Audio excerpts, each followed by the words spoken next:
오늘 사도행전과 갑니다. 사도행전의 흐름은 항상 사도행전 1장 8절 말씀, 이 말씀을 성취해 가는 과정이라 했습니다. 오직 성령이 너희에게 임하시면 너희가 권능을 받고 그리고 예루살렘과 온 유대와 사마리아와 어디까지? 땅끝까지. 맨 처음 베드로였죠.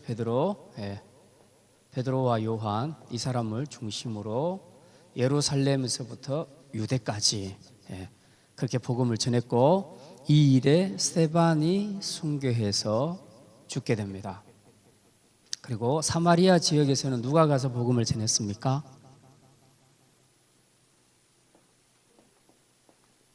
날씨가 더워서 조금만 지나면 잘 잊어버립니다. 자, 그래서 베드로, 요한, 스데반, 빌립 이런 사람들을 통해서 예루살렘과 유대와 사마리아까지 복음을 전했죠. 우리가 지난 시간 여기까지 생각을 했습니다. 자, 이제 남은 것은 뭐냐? 땅끝까지. 이걸 다른 말로 이방 전도입니다. 이방 선교. 땅끝까지. 여기까지는 남유다 북이스라엘, 이스라엘 땅이고요. 이제 땅끝까지 했을 때는 이스라엘의 경계를 넘어서서 이방 땅으로 복음을 전하는 것을 이야기합니다. 자, 이제 사도행전 8장까지는 여기까지 이야기고요. 9장부터는 이 역사가 시작되는 출발점이 있습니다. 그러면 그동안은 하나님께서 이런 사람들을 사용을 하셨는데, 이방 선교를 위해서는 누구를 사용하실까? 하나님께서 이들을 사용하지 않고 또 특별히 하나님께서 준비하신 카드가 있습니다. 그게 누구냐 하면 바로 사도 바울. 원래는 사울이었고요, 나중에는 바울로 이름이 바뀌게 됩니다. 사울이라는 사람을 하나님께서 카드로 딱 준비하고 계십니다. 그러다가 이제 이스라엘 박해로 인해서 스데반이 죽고 나자 바로 그 다음 하나님께서 사울이라는 카드를 꺼내서 이제 이 역사를 성취하려고 하시죠. 그래서 9장부터 그 뒤까지 역사는 보면 거의 사도 바울 이야기라고 해도 과언이 아닐 정도로 사도 바울에 집중되어 있습니다. 즉 다시 말하면 이방의 복음을 전하는 이 사도행전 1장 8절의 말씀을 성취하는 이 마지막 단계의 사역자로 하나님께서 사울을 세우셨다는 겁니다. 자, 근데 이제 오늘 우리가 본문에 본 9장 1절부터 9절까지는 이 사람, 주인공이 될 이 사람을 하나님께서 부르시는 내용에 대해서 기록을 하고 있는데요. 이 부름이 만만치 않습니다. 순탄하지 않아요. 우리가 아이들도 키워보면요, 순종형의 아이들이 있고 그 순종하지 않는 자기 고집이 센 그런 아이들이 있습니다. 이제 똑같이 부모가 심부름을 시켜도 예하고 순종을 잘하는 아이들이 있는가 하면 이렇게 안 하겠다고 계속 버티는 아이들이 있습니다. 이런 변명 저런 변명 또 자기 생각 다 이야기하면서 끝까지 안 하겠다고 버티는 그런 아이들이 있어요. 이제 이런 아이들한테 일을 시키려면 굉장히 힘들죠. 하나님께서 이런 여러 사역자들을 많이 쓰셨지만 이 사울을 사역자로 부르실 때는 상당히 힘이 들어갔습니다. 하나님께서 특별히 강하게 준비를 하셨습니다. 그래서 이제 오늘은 우리가 그걸 보게 될 건데요. 이 이야기는 우리가 잘 알지요. 이 이야기는 어디서 연결되냐 하면 사도행전 8장 1절에서 바로 연결해서 보셔야 됩니다. 그 사이에 빌립 이야기가 중간에 괄호로 들어가 있고요. 사도행전 1장 8절 말씀, 이게 뭐냐 하면 스데반이 죽었을 때에 사울이 그가 죽임당함을 마땅히 여기더라, 이렇게 8장 1절에 기록을 하고 있거든요. 그러고 난 다음에 이제 9장으로 넘어가서 사울의 이야기가 이제 전개가 됩니다. 그 사이에 빌립 이야기가 잠깐 들어가 있지요. 자, 그런데 이제 일반적으로 우리가 어떤 사람을 변화시키려면 굉장히 어렵습니다. 사람이 사람을 변화시킨다는 것은 굉장히 어렵습니다. 그리고 특별히 자기가 강한 사람을 변화시키려면 되게 힘듭니다. 학교에서 선생님들이 아이들을 가르칠 때에 유순한 아이들은 그 가르침에 대해서 잘 따라오는데, 그렇지 않는 아이들은 굉장히 거부감이 강하고 자기가 하고 싶지 않으면 절대로 하지 않는 이제 그런 아이들이 굉장히 많습니다. 그래서 사람을 바꾼다는 것은 참 어려운 일이에요. 그런데 대개 보면 사람이 좋은 쪽으로 바뀌려면 첫째는 자기 안에 문제를 의식하고 자기가 무슨 문제가 있는지를 인정을 하는 데서 시작이 됩니다. 내가 다른 사람이 나를 지적할 때 너는 이게 문제야, 너 이거 안 고치면 앞으로 너 성장하기 힘들어 라고 얘기했을 때 아 그런가? 라고 생각하면서 내가 생각해 보니까 아 진짜 나도 문제가 있구나, 그 사람 말이 맞구나, 들어보니까 기분은 나쁘지만 생각해 보니까 맞는 말이구나 라고 생각하는 사람은 가능성이 있는 사람입니다. 왜냐하면 일단 자기 문제를 파악했기 때문에 어떻게든 이제 고치려고 노력을 하게 될 겁니다. 그런데 그게 아니고 그 사람이 백날 이야기해줘도 내가 무슨 문제가 있어, 내가 무슨 문제가 있어, 너나 잘해. 그래서 자기의 문제에 대해서 전혀 문제의식을 느끼지 못하는 사람, 그런 사람은 희망이 없습니다. 왜냐하면 내가 잘했다고 생각하니까, 나한테 잘못된 점이 아무것도 없다고 생각하면 절대로 고칠 일이 없죠. 그렇잖아요. 내가 잘하고 있는데 왜 내가 뭘 고쳐야 됩니까? 내가 뭘 잘 못하고 있다고 생각할 때 내가 고치게 되죠. 근데 이제 바로 그런 거라는 거죠. 사울 같은 사람은 정말 고치기가 힘든 사람이었다. 오늘은 이제 우리가 그것에 대해서 좀 생각을 해볼 건데요.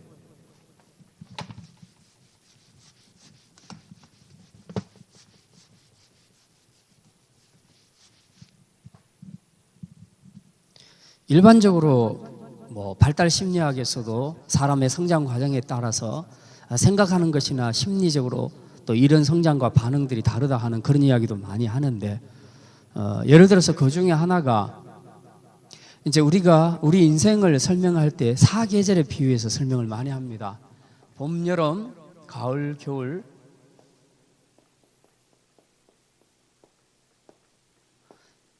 이건 소년기, 아동기, 소년기는 봄철과 같다. 청년기는 여름과 같다.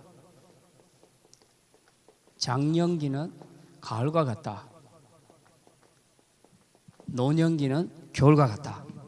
그렇게 해서 우리가 생각해 보면 인생을 거의 이 네 개로 나누어서 생각을 합니다. 그래서 이렇게 해서 점점 성장을 해 가지요. 성장을 해 간다는 그런 얘기입니다. 그런데 뭐 이거는 이제 한 가지 예일 뿐이고, 세상 사람들 혹은 학자들이 사람의 성장 과정에 따라 나누는 여러 가지 방법들은 다 있지만 성경이 우리 인생을 이야기할 때 나누는 것은 두 가지 방법밖에 없습니다. 두 가지밖에 없습니다. 하나는 뭐냐 하면 그리스도를 만나기 전, 그리스도 이전과 그리스도 이후, 이 두 가지만 존재합니다. 예수님을 만나기 전 인생이 있고 예수님을 만나고 난 이후에 인생이 있다는 겁니다. 이제 이것을 통해서 예수님을 만남을 통해서 그가 어떻게 달라졌는가 하는 것을 설명하는 것이 바로 성경이 우리 인생을 구분하는 방법입니다. 자, 그렇다면 오늘 사울은 예수님을 만나기 이전에 어떤 사람이었는가? 사울은 어떤 사람이었는가? 그랬는데 이제 예수님을 만나고 어떤 사람으로 바뀌게 되는가 하는 거죠. 어쨌든 하나님은 이 사울을 바꿔야만 쓰실 수가 있습니다. 이 사도행전 1장 8절 말씀 성취하기 위해서 땅끝까지, 즉 이방 선교를 위해서 하나님께서 카드로 사울을 준비하고 계셨는데 이대로는 못 쓰는 겁니다. 지금 사울의 모습 이대로는 하나님 나라에 쓸 수가 없어요. 그래서 사울을 어떻게든 변화시켜야 된다는 겁니다. 그 변화시키는 데 있어서 가장 충격적인 사건을 하나님께서 사용하십니다. 충격적으로.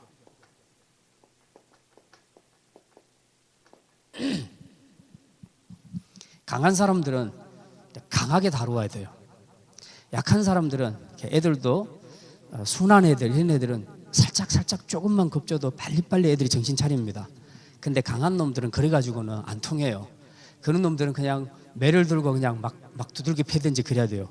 그래야지 이제 움직입니다. 그것처럼 강한 기질의 사람들이 있다는 겁니다. 그런 사람들을 하나님께서 다루실 때에도 그냥 조용조용 은혜 담비 내리듯이 그렇게 부어주고 하면 안 되고 그냥 충격적인 사건을 통해서 한번 겪게 해서 정신을 못 차리게 만듭니다. 그리고 그걸 통해서 이제 그를 바꾸시죠. 자, 오늘 사도행전 9장 1절부터 9절까지 내용은 바로 그 이야기입니다. 하나님께서 어떻게 사울을 바꾸시는가 하는 내용인데요. 먼저는 오늘 말씀을 통해서 이 다메섹 이 충격적인 사건이 바로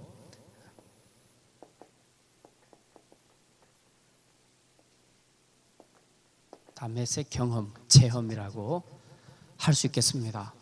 자, 그러면 먼저 이 다메섹 경험이 주는 교훈 첫 번째로 사도 바울의 그리스도 이전의 모습이 어땠는가 하는 겁니다. 그리스도의 이전의 모습은 사도 바울의 모습은 자기 의로 충만한 사람.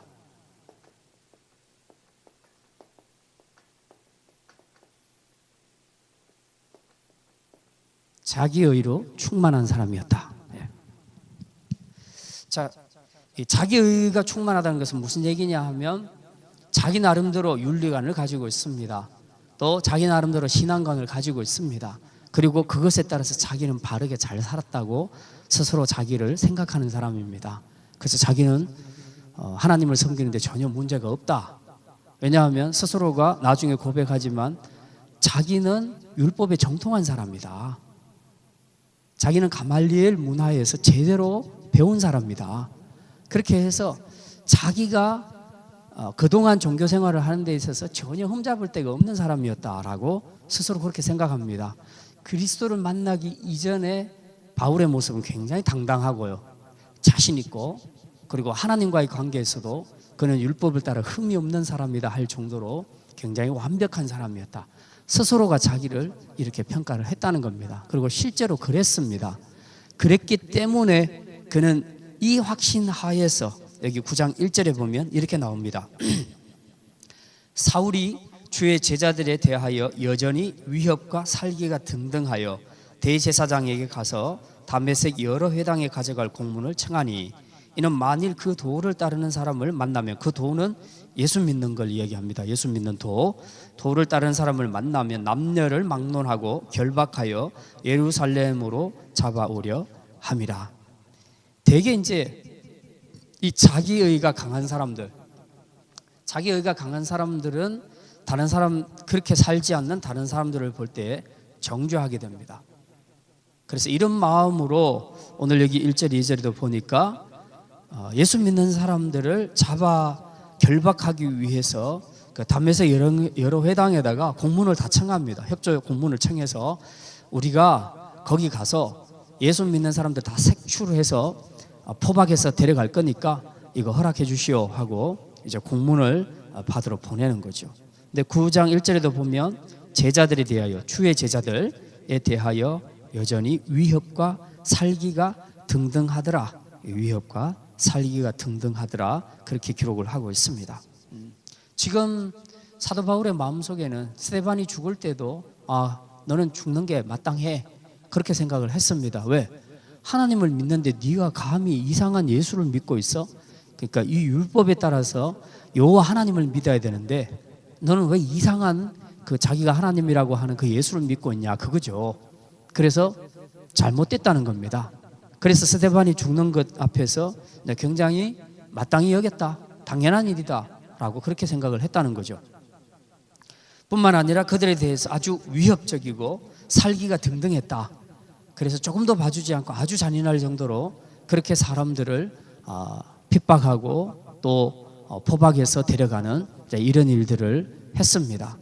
지금 사울의 머릿속에는 왜 사람들이 하나님을 똑바로 믿지 않고 이상한 예수교 이단에 빠져서 이렇게 살아갈까 하는 그 생각을 하고 있는 거예요. 지금 자기가 자기의 모습을 보지 못하는 겁니다. 그래서 사도 바울은 굉장히 잔인하게 예수 믿는 사람들을 포박해서 데려가는 이런 핍박을 했던 것을 우리가 알 수 있습니다. 교회 밖에서도 그렇고 교회 안에서도 그렇고 대인 관계에서 제일 답이 안 보이는 사람들이 어떤 사람이냐 하면 자기가 뭘 잘못하고 있는지를 모르는 사람입니다. 그리고 자기가 굉장히 옳다고 생각하는 사람입니다. 물론 그 사람이 다른 사람들에 의해서도 옳다고 인정받고 하나님 말씀 앞에서도 옳다고 인정받는다면 그거는 맞는 이야기인데, 그게 아니고 자기는 자기가 옳다고 생각하는데 다른 사람들은 볼 때, 그 사람을 볼 때 너 참 심각하다, 문제가 심각하다, 그리고 하나님의 말씀으로 비춰봐도 그거 참 문제가 심각하다, 남들은 다 이렇게 보고 있는데 자기는 아무 문제가 없고 자기는 너무 잘하고 있다고 생각하는 겁니다. 근데 이제 이런 사람들이 이 교회 안에서 꽤 있다는 거죠, 생각보다. 그래서 자기 의를 가지고 자기는 잘하고 있기 때문에 자기는 아무 문제가 없다고 생각하니까 자기에 대해서 뭐라고 반대하는 사람에 대해서는 계속해서 강하게 반론을 내세우고 또 싸움을 하게 되지요. 근데 이런 사람들이 몇 명 모이기 시작하면 교회가 아주 시끄럽습니다. 아주 시끄러워요. 왜냐하면 강하지요, 자기가 옳다고 생각하지요, 그러니까 절대로 양보 안 하지요. 그런데 우리가 흔히 가끔씩 교회에서 보면 저 사람은 참 신앙이 있는 사람 같은데, 신앙이 굉장히 있는 것 같은데 왜 저러지 사람의 성격이? 이제 이런 의문점이 있는 사람들이 있단 말이죠. 그런 사람들을 보면 이제 이런 유형의 사람이 있을 수가 있습니다. 자기는 지금 잘 믿고 있다는 거예요. 잘 믿고 있는데 누가 뭐라 하면 계속해서 이제 반론을 제기하는 겁니다. 신앙의 이름으로. 그러면 안 된다고 계속 이야기하는 거죠. 그런데 다수의 많은 사람들은 그 사람을 보고 문제가 있다고 그렇게 얘기하는 거죠. 이게 무슨 문제냐 하면, 일단은 하나님 앞에서 우리 자신을 돌아보는 것도 굉장히 중요하고요. 두 번째는 사람이 자기가 착각을 할 수 있다는 겁니다. 그러니까 남들이 봤을 때는 문제가 있는데 자기가 생각할 때는 아무 문제가 없다고 스스로 착각할 수가 있다는 거죠. 그래서 이게 제3자의 눈으로 자기를 볼 수 있는 객관성, 이게 이제 굉장히 필요합니다. 근데 많은 경우에 싸움이 많이 일어나는 것은 주관적으로 자기가 옳다고 생각하는 사람들끼리 부딪힐 때는 이게 절대로 해답이 안 나옵니다. 문제가 풀리지를 않아요. 끝까지 싸웁니다, 그 사람들은. 근데 제가 볼 때는요, 신앙적인 문제를 떠나서 일단 기본적인 자세가 안 돼 있는 사람들이 있고요, 두 번째로는 신앙적으로 잘못된 사람들도 있어요. 그래서 어쨌든 문제를 풀려면 좀 겸손해야 됩니다. 신앙이 있든지 없든지 관계없이 일단 사람 좀 겸손해야 돼요. 겸손해서 남의 말을 좀 들을 수 있어야 돼요. 나만 옳다고 계속 고집하지 말고 다른 사람들이 다 나한테 이상하게 생각한다면 내가 무슨 문제가 있는가를 한번 생각해 볼 필요가 있다는 거죠. 이게 겸손해야지 생각할 수 있는데 겸손 안 하면 절대로 생각을 안 하죠. 그래서 교회는 항상 이런 사람들 때문에 문제가 많이 생겨나는 겁니다. 자, 어쨌든 사도 바울도 지금 똑같은 유형입니다. 자기 확신, 자기 신앙, 율법으로 자기가 살아온 것에 대한 확신을 가지고 있습니다.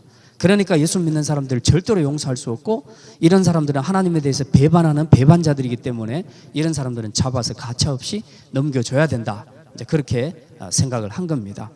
만약 사울이 정말 그 교회 안에서 많은 제자들이 복음을 전하는 것에 대해서 조금 더 귀 기울여 듣고 조금 더 그들을 자세히 겸손한 마음으로 관찰을 했더라면 아마 이렇게 되지는 않았을 건데, 근데 끝까지 고집스럽게 자기 의에 충만하다 보니까 이런 그 잘못된 열정을 가지고 그렇게 오히려 하나님을 섬긴다고 하면서 하나님 나라를 방해하는 그런 일을 하게 됐지요. 네. 자, 이제 바로 이런 사람을 하나님께서는 어떻게 다루시는가? 하나님께서는 충격적인 방법으로 다루십니다. 오늘 본문에 보면 3절부터 내용이 나오는데요, 사울이 다메섹을 향해서 가고 있습니다. 가다가 가는 도중에 갑자기 하늘로부터 빛이 그를 둘러비치더라. 아주 강렬한 빛이 비칩니다. 우리도 갑자기 태양빛을 보면 막 그 눈 멀 정도로 그렇게 되는데 갑자기 빛을 쫙 비추니까 정신을 못 차린 거예요. 아마도 지금 무슨 말을 타고 가든지 뭐 그랬을 것 같은데 바로 떨어집니다. 땅에 떨어져요. 그래서 4절에 보면 땅에 엎드려져서 이제 듣습니다. 무슨 소리가 들려요. 무슨 소린가 하고 들어보니까 사울아 사울아 네가 어찌하여 나를 박해하느냐. 자, 그러니까 도대체 이게 무슨 말인가, 누군가 좀 궁금하지요. 그래서 5절에 이렇게 말합니다. 주여 누구십니까? 그러자 대답하지요. 나는 네가 박해하는 예수라. 너는 일어나 시내로 들어가라. 네가 행할 것을 내게 이를 자가 있느니라 하시니. 같이 가던 사람들은 7절에 보니까 소리만 듣고 아무것도 보지 못하여 말을 못하고 서 있더라. 사울이 땅에서 일어나 눈은 떴으나 아무것도 보지 못하고 사람의 손에 끌려 다메섹으로 들어가서 사흘 동안 보지 못하고 먹지도 마시지도 아니하니라. 지금 이 강렬한 빛이 비치는데, 이게 보통 일반적으로 우리가 그 여호와 하나님께서 강림하실 때 구약에 보면 이제 신의 현현이라고 그렇게 얘기합니다. 신이 나타나게 될 때에 동반되는 몇 가지 현상이 있는데 그 중에 가장 강한 것 중에 하나가 이제 빛입니다. 그래서 구약에서는 사람이 하나님을 보게 되면 죽습니다. 사람이 하나님을 보게 되면 죽게 되어 있습니다. 그래서 하나님이 절대로 자신을 보지 못하도록 선지자들에게도 그렇게 말을 하지요. 자, 오늘 본문에 보면 하늘로부터 빛이 강렬하게 사울에게 비칩니다. 이 이야기는 지금 주님께서 임하셨다는 겁니다. 그래서 주님께서 말씀하시죠. 너는 어째서 나를 박해하느냐? 그냥 가만히 있어 보니까 사울이 끝도 없이 그리스도인들을 계속 잡아가둡니다. 계속 핍박합니다. 그러니까 이제 하나님께서 더 이상 이건 아니다고 생각을 한 거죠. 어쨌든 이 사울을 바꾸어서 이방 선교에 이제 기소로 삼아야 되겠는데 지금 이 모습 이대로는 안 되겠다는 겁니다.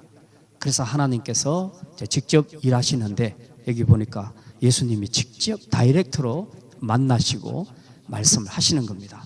우리가 사도행전 1장부터 8장까지 봤지만 예수님을 직접적으로 다이렉트로 이렇게 만나 음성을 듣는 사람은 없었습니다.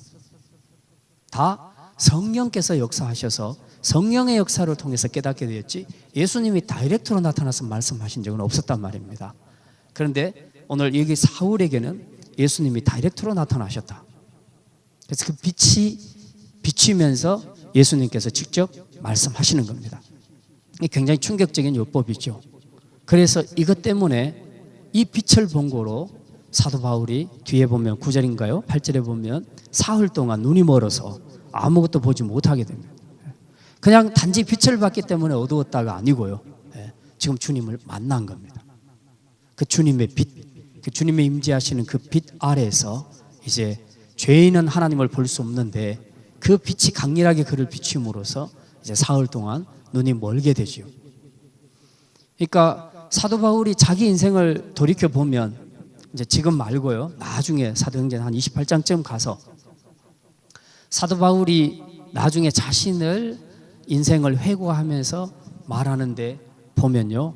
지금 이 사도행전 9장에 있는 이 다메섹 사건이 절대적입니다. 그의 인생에서. 그의 인생을 바꾸는 결정적인 계기가 되는 것이죠.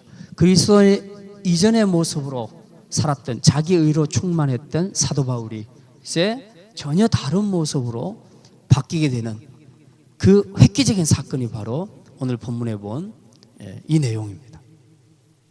그러니까 하나님께서는 굉장히 충격요법을 써서 지금 사도 바울을 다룬 것을 우리가 알 수 있습니다. 자, 그다음 보면 이제 우리가 내용은 다 봤지만은 예수를 믿는 일에 있어서 신앙생활에 있어서 가장 큰 방해물은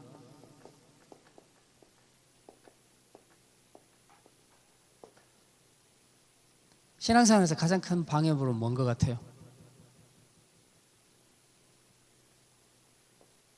자기 자신입니다. 신앙생활에서 가장 큰 방해물, 우상이 뭐냐 하면 자기입니다. 자기. 네. 우리는 다른 말로 자라고 그렇게 얘기를 하죠. 가만히 생각해 보면 우리가 신앙생활에서 자꾸 넘어지는 이유를 동기는 환경은 여러 가지가 있지만 그 문제를 깊이 들어가서 한번 보면 우리가 10번이고 20번이고 넘어졌던 거 한번 기억해 보십시오. 신앙생활에서 실패했던 거. 그게 근본적으로 누구 사랑입니까? 자기 사랑입니다. 자기를 못 내려놓으니까, 자기를 너무 사랑하니까, 자기 자아를 너무 강하게 고집하려고 하다 보니까 우리가 자꾸 넘어지게 되는 거예요. 물론 뭐 외적인 유혹은 돈 때문에 오기도 하고 뭐 대인관계에서 오기도 하고 여러 가지 이유가 있겠죠. 변수는 많지만 마지막에 우리가 신앙생활에서 실패하는 그 뿌리를 캐보면요, 항상 자아입니다. 자아. 이 자아를 포기 못해서 자기가 살아있어서 항상 이런 것들에 반응하죠. 돈에도 반응하고 성에도 반응하고, 이게 다 명예나 권력이나 이런 것들에 다 반응을 하죠. 자기 사랑입니다. 자기를 너무 사랑하니까 결국 우리가 신앙생활에서 넘어지게 되는 것이죠. 사도 바울 같은 경우는 전형적으로 그런 케이스라고 볼 수 있습니다. 자기가 지금 신앙생활에서 모든 판단, 모든 기준은 자기가 됐습니다. 그러니까 자기가 되니까 예수님의 도를 아무리 전해도 그 머릿속에 들어오지가 않는 거예요. 그 마음속에 믿어지지가 않는 겁니다. 우리가 전도를 해보면요, 제일 전도하기 힘든 사람이 어떤 사람인가 하면 많이 배운 사람, 똑똑한 사람, 그 다음에 여자보다는 남자, 그런 사람들이 훨씬 전도가 안 됩니다. 왜냐하면 남자일수록, 많이 배웠을수록, 나이가 들수록 자기에 대한 고정관념이 확실합니다. 세상을 보는 눈이 확실합니다. 확실하게 고정되어 있다는 뜻입니다. 그러니까 여지가 없어요. 너무 강해서 예수 그리스도를 받아들일 수가 없는 겁니다. 왜? 예수를 믿으려면 누군가 예수님을 의지해야 된다는 건데, 예수님을 자신의 인생의 왕으로 영접하려니까 자기가 왕이 안 되잖아요. 그동안 자기가 왕으로 살았는데, 내가 내 지식이든 내 힘이든 육신적인 힘이든 간에, 특히 남자들은 이제 가정의 가장이고 그러다 보니까 조금 더 이렇게 지배하는 그런 마인드가 훨씬 여자보다 강해요. 여자는 어쨌든 가정에서도 남편 의존적이죠. 그러다 보니까 하나님을 의지하는데도 굉장히 쉬워요. 남편을 의지하는 마음으로 하나님 더 의지하면 돼요. 근데 남자는 여자를 잘 의지하지는 않잖아요. 뭐 종종 여자를 의지하는 남자들도 있습니다만은, 보통은 여자가 남자를 의지하지 남자가 여자를 잘 의지하지 않는다고요. 그랬는데 갑자기 어느 날 예수 믿으라고 예수님을 의지하라 하니까 이건 뭐야? 이게 갑자기 내 존재가 굉장히 약해지는 것처럼 느껴지는 거죠. 그래서 자존심이 강해서 남자들은 예수 믿기가 훨씬 더 어렵습니다. 강하다는 거죠. 그만큼 자아가 강하다는 거죠. 근데 이 자아가 강한 사람을 어떻게 예수 믿게 할 수 있겠는가? 이게 되게 어려운 일이잖아요. 그래서 강한 것은 결국은 깰 수밖에 없습니다. 깨는 방법밖에 없어요. 근데 갈 때는 잘 휘어진다 하잖아요. 그러니까 여자의 마음은 갈 때가 같다 그래서 잘 휘어지니까 잘 휘어지는 마음 이용하면 신앙생활에서도 잘 이렇게 적응을 할 수 있거든요. 근데 남자들은 그게 안 돼요. 그게 안 되니까 어쩝니까? 그냥 깨버려야 되는 거야. 바위같이 굳건하니까. 굳건한 바위를 변화시키려면 그냥 드릴로 박든지 망치로 깨든지 해서 깨는 수밖에 없어요. 박살이 나야 됩니다. 그러니까 많이 배운 사람, 똑똑한 사람, 자아가 강한 사람, 이런 사람들은 몇 마디 해서 전도해서 바뀌지를 않습니다. 이런 사람들은 하나님이 모았다가 한꺼번에 박살내는 방식으로 이제 문제를 많이 해결합니다. 그래서 우리가 신앙생활을 할 때도요, 조금씩 죄 짓는 사람들, 마음이 여린 사람들은 또 그 주간에 설교하고 그 주간에 기도하면 내가 또 잘못했구나 하고 또 회개하고 또 그 다음에 범죄했을지라도 또 회개하고 그러는데, 마음이 굳은 사람들은 웬만한 설교 갖고는 감동이 안 됩니다. 그럴 때는 하나님께서 모아가지고 한꺼번에 이제 박살을 내는 거죠. 그래서 막 교통사고 나가지고 한 2달 누워있고, 막 이제 이런 일들이 생기잖아. 제가 협박하는 거 아닙니다. 실제로 그런 일들을 저는 교회 생활에서 무지 많이 봤어요. 너무 견고한 사람, 절대 안 깨지는 사람, 이런 사람 하나님이 그래도 반드시 깨야 되겠다고 생각하고 변화시켜야 되겠다고 생각하면 하나님은 어떤 수를 써서라도 하시거든요. 그러니까 이제 박살나는 것보다는 그때 하나님 말씀 듣고 빨리빨리 이렇게 우리가 크게 매 안 맞고 돌아오는 게 훨씬 더 낫지 않겠어요? 사도 바울은 그런 면에서는 박살난 사람이라고 볼 수 있습니다.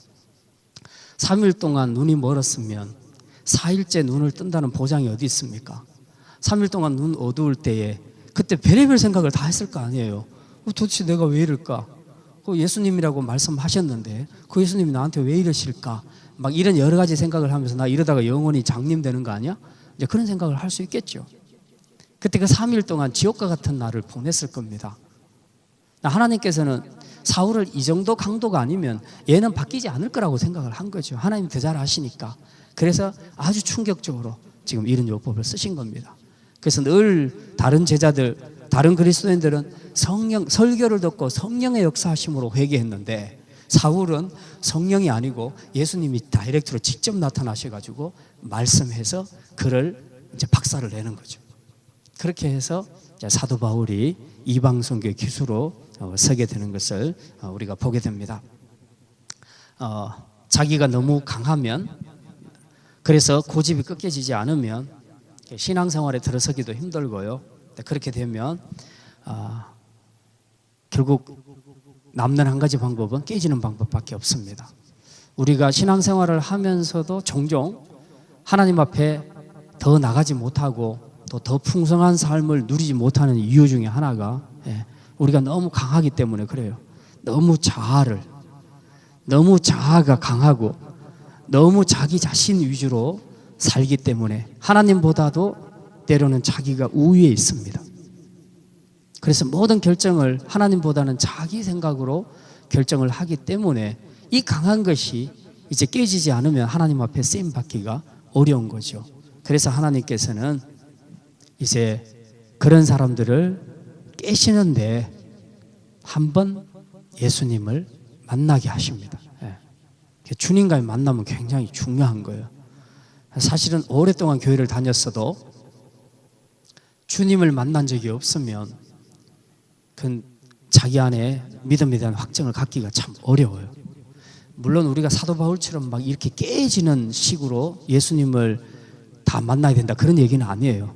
어떤 사람은 특히 모태신앙들은요, 그러니까 조용조용 말씀으로 잠 물결처럼 그렇게 감동을 줘서 그렇게 사람을 변화시키기도 하십니다. 그런데 그게 안 돼 있는 사람들, 강한 사람들은 하나님께서 깨는 방식으로 해서 사도 바울처럼 그렇게 하시는데 그때 주님을 만나는 겁니다. 자기가 깨지면서 주님을 만나는 거예요. 그러니까 그 주님과의 만남 속에서 그가 뭘 발견하냐 하면 자기가 죄인됨을 그제서야 깨닫게 됩니다. 아, 나는 참 교만했구나. 내가 내 자아를 우선적으로 하고 살았구나. 자기가 죄인됨을 그때 깨닫게 되죠. 그래서 사도 바울이 나중에 고백할 때 그러잖아요. 나는 죄인 중에 뭐라? 괴수라. 죄인 중에 괴수라. 한 번도 예수 믿기 전에 이런 고백을 한 적이 없어요. 사도 바울은. 자기는 율법의 의로 흠이 없는 자로다. 나는 바리새인 중에 바리새인이다. 내가 가말리엘 문화에서 율법에 정통한 사람이다. 그 정도로 자부심이 강했단 말이에요. 그런데 예수님 이 다메섹 도상에서 예수님 딱 만나고 난 다음에 한 고백이 뭐냐? 나는 죄인 중에 죄인이고 죄인 중에 괴수라. 그렇게 말합니다. 하나님께서 그렇게 다루시는 것이죠. 그 사도행전 26장에 보면요. 우리 한 군데만 보고 말씀을 마치겠습니다. 사도행전 26장. 오늘 본문에 있는 내용 그대로 옮겨다 놓은 거예요. 26장.